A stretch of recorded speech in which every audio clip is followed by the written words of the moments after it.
How's it going, everyone? Eulero Gonzalez here. Today, I'm going to now explore about the closure and this important and fundamental concept on the functional programming in JavaScript as a way to see how we can use now closure, which is they are not function period, they are not functionally pure, in a way that we can make that happen. So yesterday we looked at how can we, for example, use. So let me go to GitHub here so we can see what we were up to on the functional light.js like this. No, this is a course. No, is this one? Yep. Interesting. I didn't push that. Okay.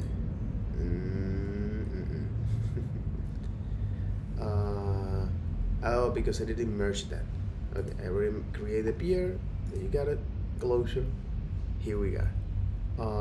This was quite interesting because with this example, with this single line of code, right? So we are now is creating or using is functions definitions as a way to now create a closure and function call as a way to provide is now a new set of data, a new set of values.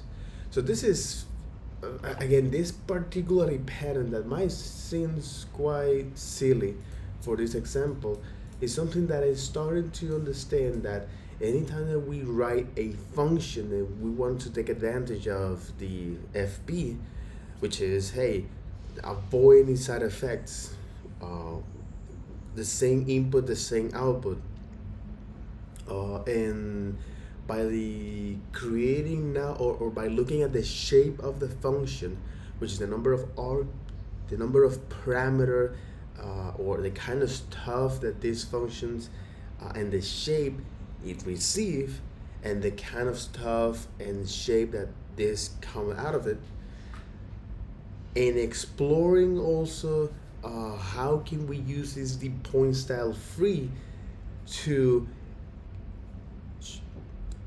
the valuable positioning of that is showing the relationship of this function much more clearly. And there's some trade-off of that, but in any case, once you get used to that, to the point free style, you will see that a lot, and you will see the benefit of using that. So now with closure, that it's allow us to access to the outer scope of a function even after or which is something that I put it here. So it's allowing functions to have access to the outer scope or to remember variables around it at functions definition time, because I think this is something important here. It's a definition time like this. All right. So what we're doing here is that a closure, even though we can talk to Claude to actually refine this. So a closure is a way to remember variables around a function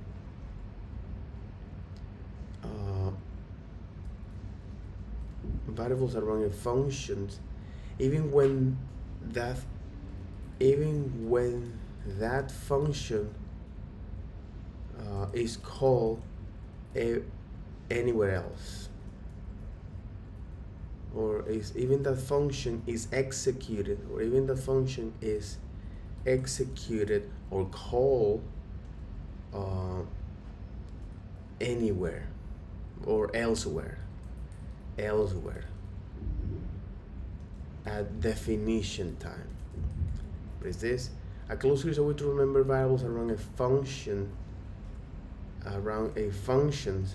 definition during or on the definition.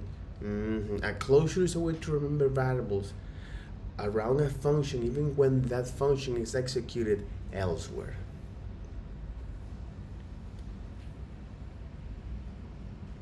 But it's like that. Before that, you need to create is a function and return is a function.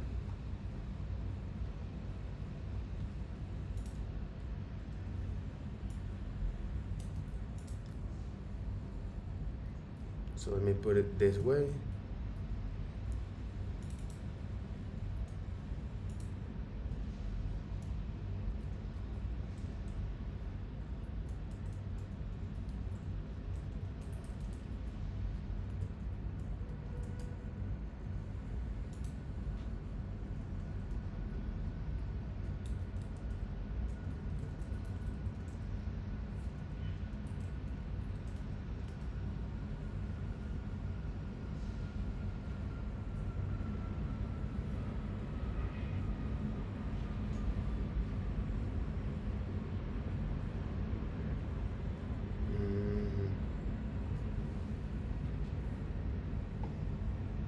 Even after a parent function is finished executing. So, the thing here is that by looking at the functions definitions and functions execution, which is in this case what happened here. So we are calling is this function, and we are now creating is a closure with its own, all right, until there is a stop condition, which is the string. Or in other words, when you don't have now is I will also like to ask a visualization of this. Can you create a visualization from this code?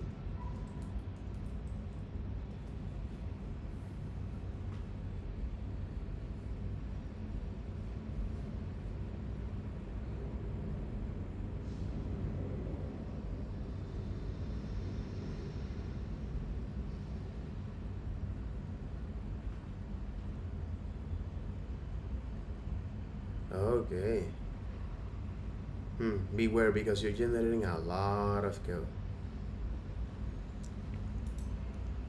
Enter a string and say hello. Add a string. Enter hello.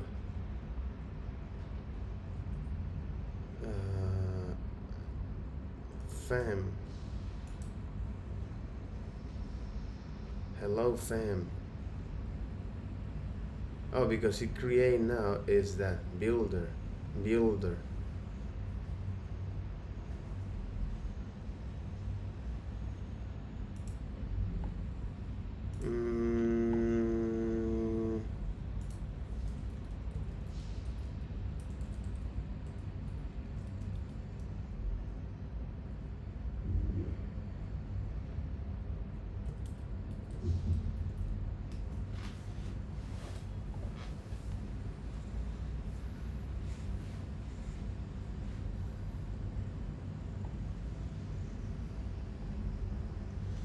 Exactly, because that's what it's doing behind the scenes. Kind of like that. You also need to be careful because it generates a lot of garbage. But this is part of the decision here that is creating here. You know, you start with this, condition, and if the condition is say, hey, if you now have a parameter that you're receiving is an empty string, this is what I'm gonna return. If it's not, I'm going to do that until I find that. And this kind of visualizations of the data flow is like that. So that's quite interesting. And also quite powerful here. Because with this flow chart, anytime that you are now using or creating a function in this sense, that you are returning these functions and another one, this is quite something like using is recursion, partially using recursion with the stop condition. So, but in any case, let's jump to straightforward to what we really care here. On this Lazy topic of and closure, eager execution. Let's get into it. we need to understand the idea of deferring when things are occurring. It may not have been obvious from the code that we've looked at so far, from exercise, whatever. I want to be very clear about this idea of lazy versus eager, because this is not very awesome until you dig into it. It turns out to be a really powerful technique. Let's take this function repeater. It takes in an input value called count. So if I call repeater of 10, then count is value 10. And it gives me back a function that is closed over that variable count. So if I'm closed over count, line 3, I'm closed over the count from line 1. And I return back that function. On line 10, I have a function, on line 7 actually, I have a function called A. It's remembering the count variable in its internal stack as we're just being asked. And on line 9, when I call it, it uses that information to print me out a string of 10 A's. And then I call it again, and I get another string of 10. Are you with me? It's able to remember that count as many times as it's called. As long as A doesn't go away, A is going to continue to remember the initial value that was passed into the count. Okay? Matter of fact, I could have called this variable A10 more explicitly. It's a repeater that is going to do these 10. But I want to ask you this question. This is how we're going to dig into this idea of lazy versus eager. On which line of this program, is it line 7 or is it line 9, when the actual work of constructing that string occurs? Is on the line 9, 10. So when you call the function. Is it on line 7 when I make the string AAA? Or is it on line 9 when I make the string? Line 9. Exactly. And then what about line 10? Do I do the work again? You are now calling that again. Oh, you're doing the work again. Yeah. As a matter of fact, if that was really expensive work, like if I was looping over 1 million numbers and calculating, if that was really expensive work, I'd do it every single time the function was called, right? Mm-hmm. But what's interesting here is that I have essentially deferred the work. By doing the work on line 3 instead of on line 1.5, I have made it happen on line 9 instead of line 7. Where I located the work determined when it happened. That's what we call lazy or deferred. We're deferring that work and by putting it into a function and deferring it until that function gets called. Mm-hmm. You can do multiple layers of deferral. You could wrap a function inside of a function inside of a function, and then there's got to be 3 successive function calls there before the work actually happens. That's deferring or lazy for that work. Why might we want to defer the work? Again, this is very trivial, like pad start kind of stuff. But what if this was expensive work, computationally expensive? Why might we want to defer computationally expensive work? One reason might be if we weren't sure that in all conditions the function was ever going to be called. What if the A function only gets called in 10% of the cases? 90% of the time it never gets called. If we did the work up front, 90% of the time we'd be wasting work. By putting it into this extra layer of function wrapping, we have deferred that work so that the work will only happen in the 10% of the case and not in the other 90%. Follow me? So that is a way to defer the work. What's the downside of deferring the work? You need to call it. Now we're doing it every single time. Mm-hmm. So it would be a good idea to do deferral if we weren't sure if it was ever going to be called. But it's maybe not such a great idea to do deferral if we thought it might be called multiple times. Because then we'd be wasting that work 5, 10, 100,000 times. So that's the deferral side of it. Now, if that's a lazy way of doing it, what would be the opposite? What would be the eager way? Move the work up to line 1.5. Let's do that. Let's move the work to line 1.5. We still have the exact same outcome, which is line 10 gives us AAA. Line 11 gives us AAA. But now let me ask you the question. When does the work occur? Does it occur on line 8 or does it occur on line 10? On line 8. Now it occurs on line 8. It's What's the benefit of doing it eager? Eager and lazy. That we call it one. 5,000 times. We only did the work once. It's good because we don't need to do the work unnecessarily. If we're going to get the same answer every time, why do all the work over and over? So that's good. If we know it's going to be called a bunch of times, do it once, cache it, basically, right? Just cache it, have it ready to go. That's what we're doing. What's the downside of doing it eagerly? That we require a lot of memory. What if A never gets called? Then we did the work unnecessarily. So you see the trade-off between the two? Sometimes lazy might be more preferred. Sometimes eager might be more preferred. Both of these, by the way, are able to be done because we have closure. In both cases, closing over something. In the previous slide, we were closing over count. What variable are we closing over in this code? String. String. This str variable from line 2. That's the variable we're closing. That's a variable that we're Both closing. cases, closure enables us. It's a choice of where we put the code to decide whether we want it to happen eagerly now or lazily later. Okay. Eager and lazy execution. In both cases, closure enables us. It's a choice of where we put the code to decide whether we want it to happen eagerly now or lazily later. The problem is that that's a trade-off. It'd be kind of nice if there was like a happy medium, some way to have the best of both worlds, right? Well, let's think about this. We want to do the work only once, but we don't want to do the work unless it's been asked for. So what if we put the work back inside of the inner function, back on line 3.5 now? But what if we could somehow detect that the work hadn't been done and do it once, but then never do it again?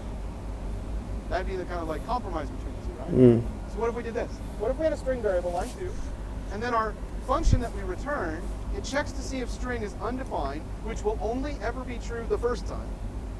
And if it is undefined, we do the work. And then from then on, we never redo the work because we only did it once, and now string is actually a string. It's not undefined anymore. So we just skip over that if statement and just keep returning the same thing. Now what line does the work happen on? Is it line 11 or line 13? In line 13. And what about line 14? Doesn't happen because you already catch. So Exactly. now we have the best of both worlds. We deferred, but then we still only did it once. Now, in the previous examples, it was pretty clear we were closed over a variable that wasn't changing, the function was still here. But I want to ask you, how sure are you that this code is functional?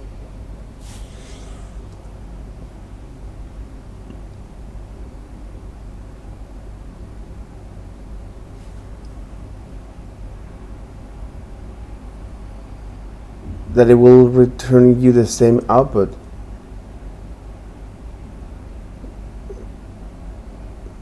That it's gonna return you the same output.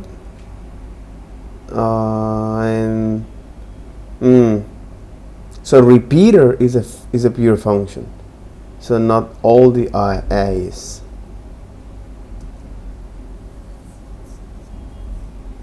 Look at what's happening. Remember, we said one of the key hallmarks is that if we're going to close over something and it still needs to be functionally pure, what did we say we cannot close over? Remember, we said one of the key hallmarks is that if we're going to close over something and it still needs to be functionally pure, what did we say we cannot close over? A variable that is mutating, a variable that is changing. We said absolutely don't close over something that what? That changes. That changes. Does the string variable change? Exactly. But again, it's the all the S Over time? is The key hallmark is that. is that if we're going to close over something and it still needs to be functionally pure, what did we say we cannot close over? That's something that changed. We cannot close over that something changed. That what? That changes. Does the string variable change over time? It Mm, changes from undefined to be defined. we are closed over a thing that is changing. That should be very, very suspicious. Red flag should be going off saying, uh-oh, is this functionally pure or not? That's what a functional programmer does. They look at something and say, wait a minute, close over a variable that gets reassigned. I'm not sure about Exactly. that. You close over a variable that is reassigned. You close over a variable that is reassigned. You remember a variable that is When you reassigned. close over a variable that gets reassigned, what is usually the case? Wait a minute, close over a variable that gets reassigned. I'm not sure about this, right? Because usually when you close over a variable that gets reassigned, what is usually the case? A side effect. Usually impure, right? So what about our A function call on line 13? Is it a pure function call? It's usually impure, right? So what about our A function call on line 13? Is it a pure function call? Yes. The answer to that question can be found on line 14. And In line 50, is it a pure function? It's usually impure, right? So what about our a function call on line 13? Is it a pure function call? Yeah.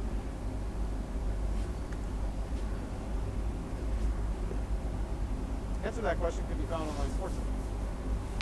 In line 15, 16, 17, no matter how many times we call it.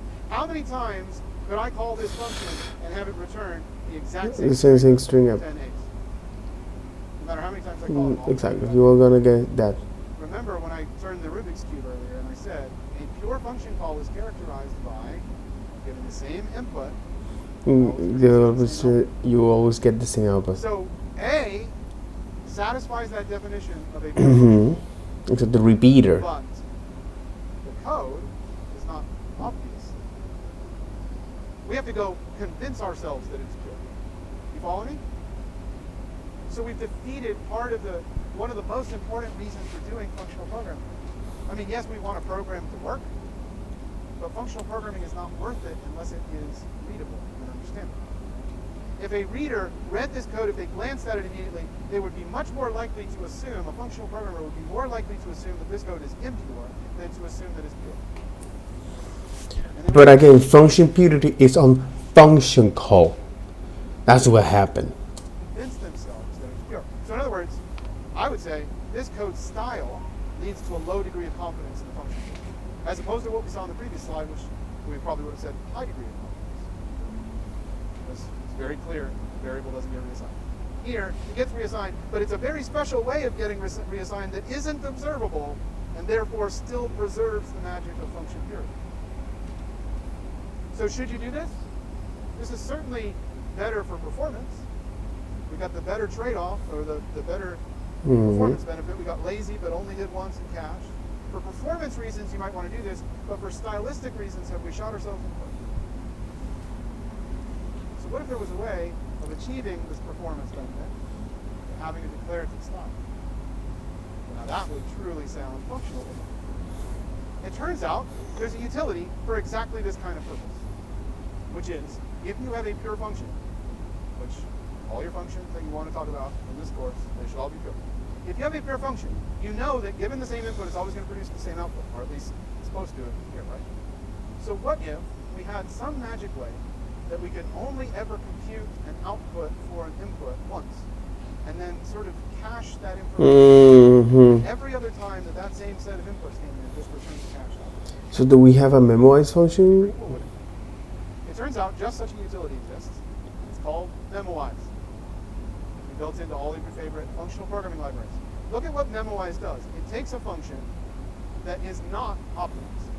What is line 2 through 4 showing us? A lazy function, right? One that's going to do the work every time. Memoize adapts that function. It produces a new adapted function. It doesn't actually have a different shape this time, it just has a different behavior. In this case, the different behavior is that it's wrapped with some code, which you don't see here.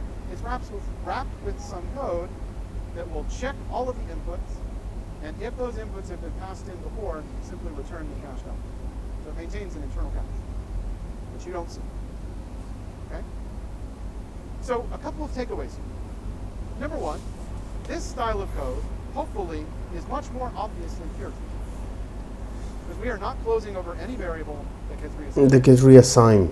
All the variables that we're using, they only get assigned ones. The count variable. The count variable, So close to the the count. original function that we wrote was the best version of the function we wrote. We didn't need to change its definition, we just needed to memorize it.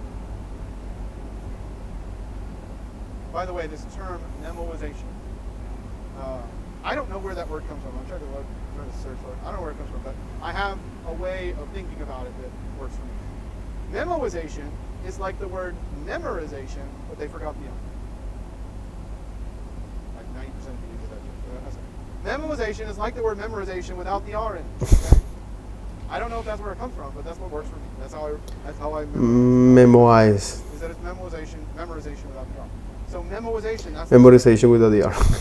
One takeaway is that it allows us to write that more declarative style that is more obviously clear. But there's another takeaway, something that's very important for you. Because you might think to yourself, it seems like this is a pretty cool utility. maybe I ought to just like memorize every single function I ever write. You might be thinking. Consider the cost of memorization. It's not just that we're wrapping a function. Consider the cost. Memorization is maintaining an internal catchment. Additional memory. And there will be some slight additional processing of it. So you should ask yourself, before passing any function to a memorize utility, you should ask yourself, is this function likely to benefit from memorization? So what are the cases where memorization is useful? One characteristic is if you expect it to be called multiple times with the same input. Well, then that's clearly a case where you want to use memorization.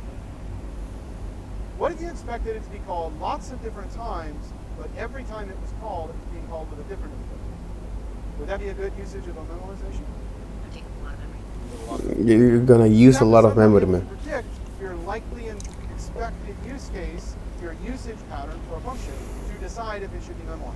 Do not just memorize everything because it's a cool trick. Memorize it if the usage pattern dictates the benefit from it. Otherwise, take out the memorize, go back to 2 slides ago, and just leave it as a lazy function.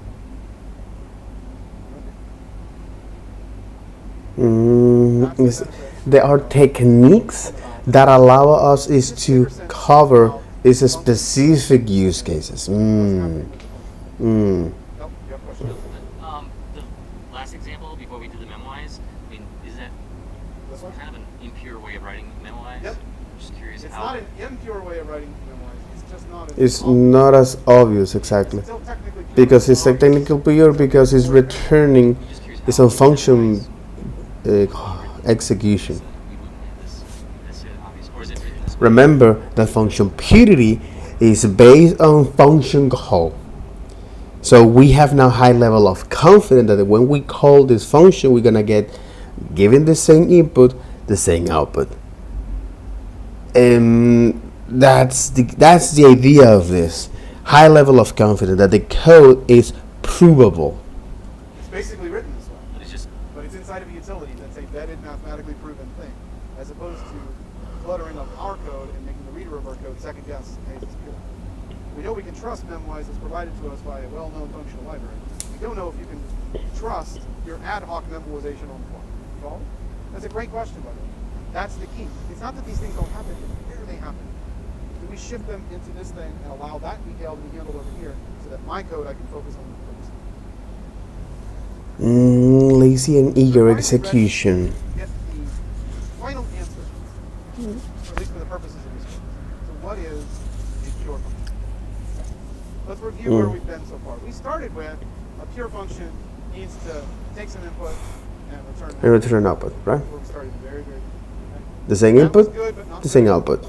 And then we said, well, no, actually, it needs to have a relationship between the inputs and the outputs.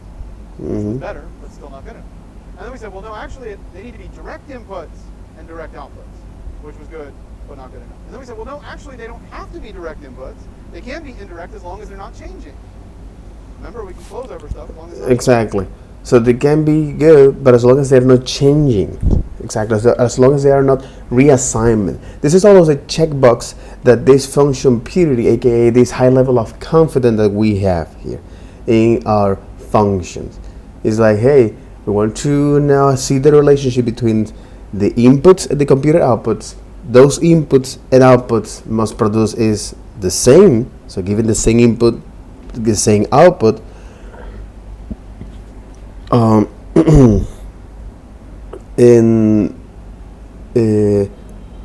also is it's because this is the known checks. Okay, so first is it is important to look at the functions, right? That they must return something, and also that the relationship must be clear between the input and the computer outputs, and also that it must give you is one single, given the same input, the same output, and also is that those functions must reduce the surface area of reassignment. So if a reassignment happens, aka we have low confidence that these functions will work as expected. All right. which was even better better definition, but still not good enough. And then we said, well, actually, the real thing is it's the function call that every time I call the function with the same inputs, I should get the same output. If that's true, then I have a pure function call, right? Even better definition, but still not complete. Here's the full canonical complete definition. Canonical complete definition. And specifically for a pure function call. We'll focus on that. For a function Line call. 9 is a pure function call because, or if, I could take the return value of that function and replace the function call. In other words, if A was somehow being used somewhere in the program, as part of some other expression, which always returns a string, if I could take the string A, and literally just replace the function call with that value. If I could do that and not affect any of the rest of the program, then I have a pure function. There's a very special term. Again, you say this to your coworkers after the course, you're going to sound much smarter. So use it with your boss. Okay? The term is called referential transparency. Sounds cool to say. A function call is pure if it has referential transparency. Referential transparency means a function call can be replaced with its return value, not affect its referential transparency means a function call can be replaced with its return value, not affect its. Interesting. That's a function purity. That's a function purity full definition. From the function point of view, from the function call point of view, a function pure if it is referential or Transparency. Referential transparency. Sounds cool to say.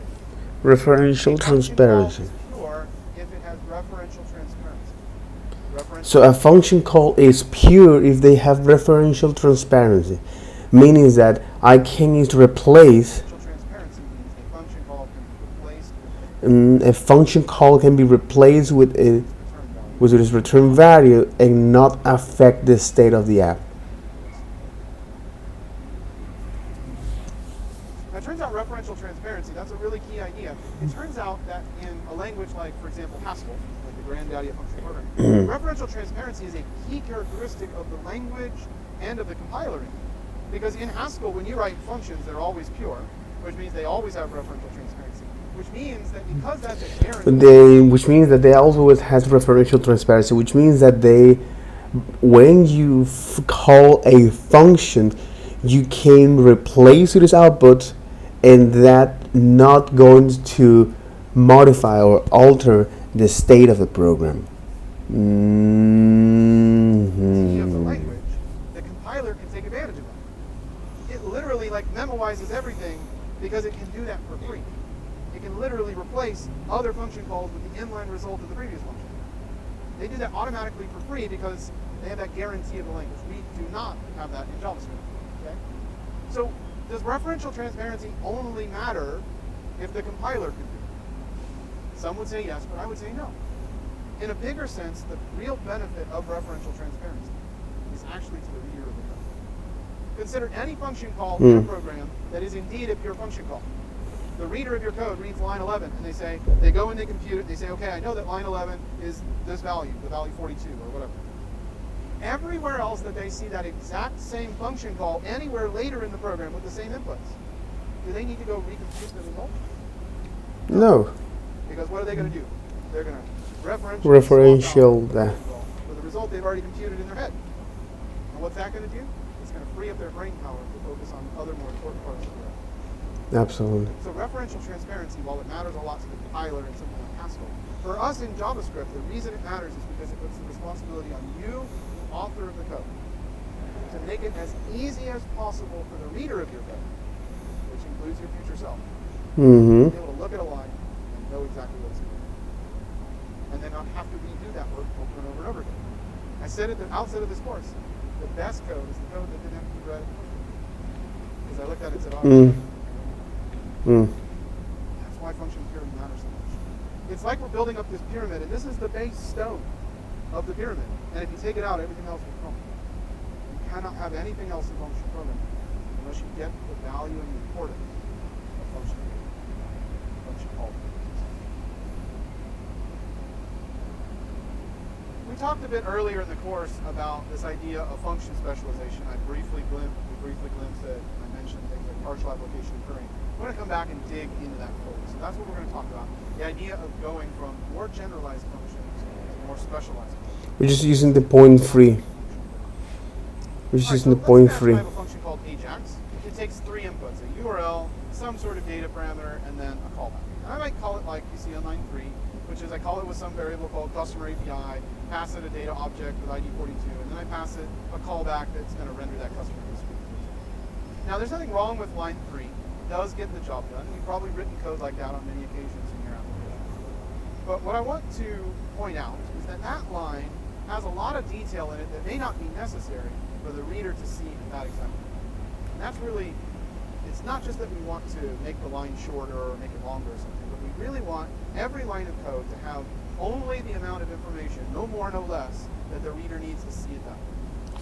So let's consider some intermediary steps which might allow the reader to understand things a little bit clearly without having to read through a long line of each code. So one thing I could do is I could make an intermediary function called getCustomer. Now, getCustomer already knows that it's going to make all of its Ajax calls against customer API, and it only needs to receive data and callbacks, but it doesn't need to receive a URL because that's sort of hard coding. Okay?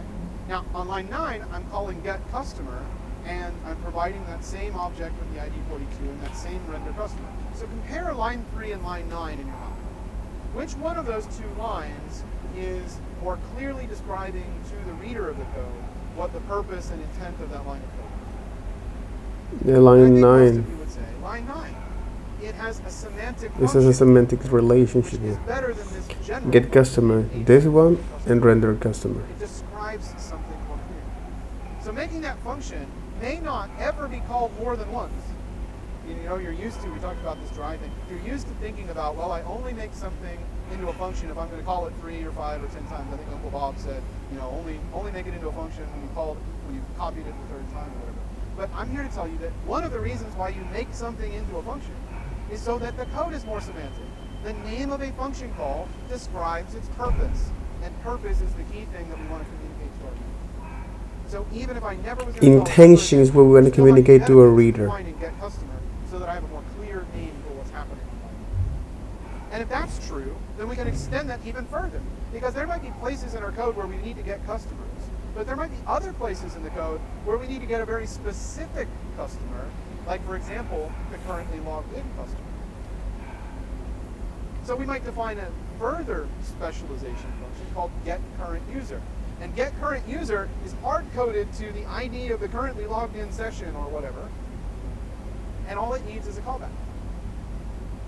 So line 16 compared to line 9, and therefore compared also to line 3. Comparing those 3 lines of code, can we see that line 16, for the places where that would be what we wanted, line 16 is even more semantically self-descriptive than is line 9, which itself was more descriptive. We haven't changed any of the functionality. That's a key component to understand. We have not changed the functionality. We have simply changed the stylization of this code to be more semantic. Now, defining getCustomer manually the way I did, and then defining getCurrentUser manually the way that I did, that's a bit of extra overhead work. And you might say, it's unfortunate that I have to do that definition of a function just so that I can get a nice clean function call and call something. Oh, by the way, line 12, I've commented that line out, because line 13 defines getCurrentUser in terms of getCustomer. But I could have defined getCurrentUser in terms of just the Ajax. We would have had the exact same output. Can anybody tell me why we might choose line 13 over line 12? For relationship. It is more declarative, but more specifically than that.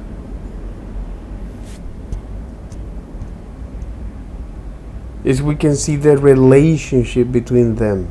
Get current user, get customer.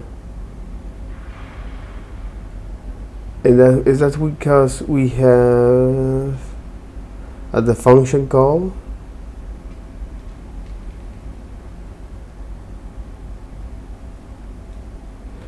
It's because it's more the it's your relationship. It's the relationship. It says getCurrentUser is the specialization of getCustomer, as opposed to saying it is the specialization of Ajax. Saying it's the specialization of Ajax is a weaker statement, relational, than saying it is the specialization of getCustomer. So even though both might have the same outcome, the choice of line 13 makes a clearer, more obvious signal about the relationship between the two. One of those things that the current user also kind of implies that it's a customer. Yes, yeah, basically, I could have called it getCurrentCustomer. Yes, basically, right? So in our domain model, that would be obvious. But defining these functions manually certainly has the downside, which is that we're cluttering up. This is exactly what happened when you when you call a function. You say, "Is this function actually work as expected?" And I need to define that in a way that we are clearly define the relationship. How could we define them? First thing you need to understand before we move into that solution is, as I said earlier, the parameter order matters greatly. When you're going to specialize a function, that is an n-ary function that takes 3, 4, 5, 10, 20, whatever, the order of those inputs matters, and basically the order should always be from the most general of the parameter on the left to the most specific of parameters on the right. Because we're going to provide those inputs one at a time, the way we're doing manually, and you want to unfold them in that order. If you had the most specific one on the left, well, now it's going to be harder to provide that input because you're trying to provide a more general input first. You're having the same So it's important when we design our functions to design them so that their parameter orders are going from general to specific. By the way, you will encounter this in your functional libraries when you're exploring something like Ramda or whatever. For example, the map function. Most of us, I think, are used to thinking in terms of a utility like map, which takes 2 inputs. We're used to thinking, okay, I'll pass the array as the first input, and I'll pass the function as the second input. But you'll notice that every functional library in existence will do that reversed. It will pass the function first, and then it will pass the array. You may never have stopped to wonder, why is it that they do that? They do that very specifically because the array values that are the data is the most specific all and then the callback is more general than anything. So if we're going to specialize a map call, we're almost always going to provide a mapper function and then provide new pieces of data rather than provide a single array and provide different mapper functions. So parameter order does matter when we shape these things, and sometimes the parameters are correct in the right order, and sometimes we have to juggle them with those utilities afterwards. But now it makes a lot of sense. But now it makes a lot of sense. But now it makes a lot of sense because it's all about function call. That's what you need to look at the theory and the practice. So on function call, we wanted to make sure or have high level of confidence that that function works as expected. So we don't have to revisit that definition. So we don't have to understand that code and how that stuff works. And to achieve that, we need to set up this function purity, all of these known checks. All right. Hey, that this function must return, given the same input, the same output, and also this function must not reassign anything inside of that.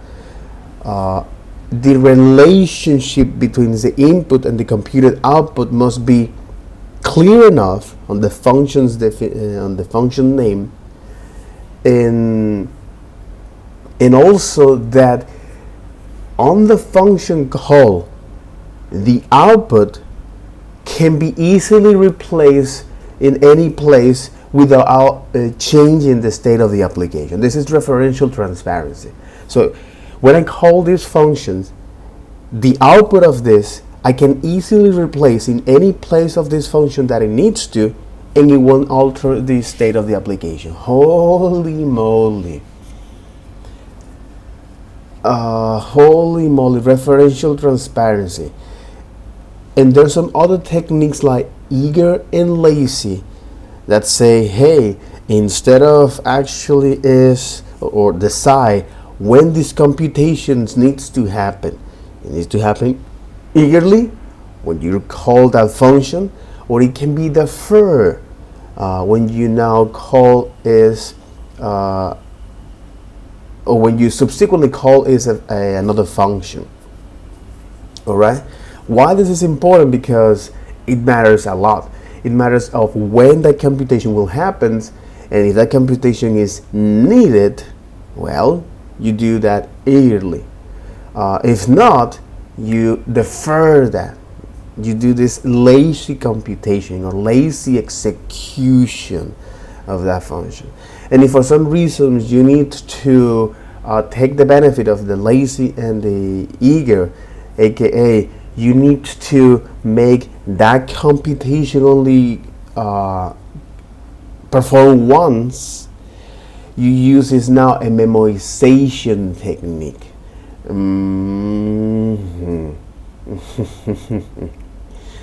You use now a memorization technique. All right. Okay, and the referential transparency and the generalized to specialized.